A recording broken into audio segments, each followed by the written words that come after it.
Quels sont les grands ancêtres du musée?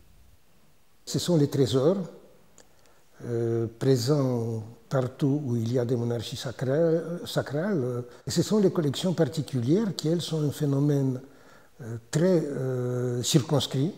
Les trésors sont inscrits dans un échange entre l'au-delà et ici-bas. Ils sont composés des objets censés venir de l'au-delà et qui doivent revenir dans l'au-delà. Ils partent pour les tombeaux, par exemple. C'est grâce à quoi nous les connaissons. La collection particulière, elle, est déjà profane.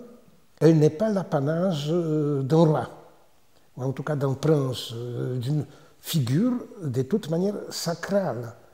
La collection particulière appartient à un particulier. Ce n'est pas évidemment n'importe qui. Dans le cas de Rome, ce sont les patriciens des sommets du patriciat romain. Mais ce n'est pas un personnage sacré. Qu'est-ce qui singularise le musée tel qu'il se diffuse en Italie à la Renaissance?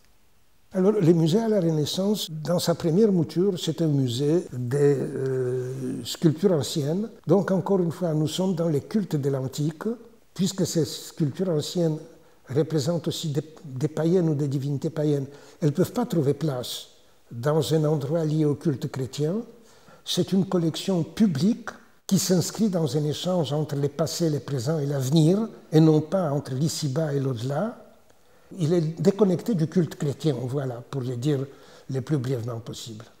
Les premiers musées, après celui de Capitole à Rome et celui de Belvédère au Vatican, ce sera le musée des Offices en Florence, appelé ainsi parce qu'il va être installé dans un bâtiment qui était au départ prévu pour l'administration grand-ducale. C'est le musée à Venise, qui s'appelle l'Antiquarium, parce qu'il contient justement les statues anciennes.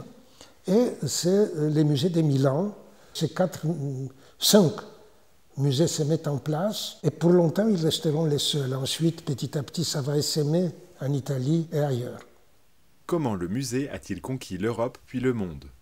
Les musées sortis de l'Italie, quand la chrétienté latine a cessé de se déchirer au cours des guerres des religions, et pratiquement son essaimage en Europe date du XVIIIe siècle. Le passage de l'Europe au monde est en fait un fragment du processus de globalisation, qui est aussi un processus d'occidentalisation. Les musées se propagent dans le monde, soit imposés par les Occidentaux au cours de la colonisation, soit imités par les pays qui n'ont pas été colonisés. C'est le cas de l'Empire ottoman, c'est le cas du Japon, imités dans le cadre d'une modernisation, c'est-à-dire d'une mise à égalité avec les pays occidentaux.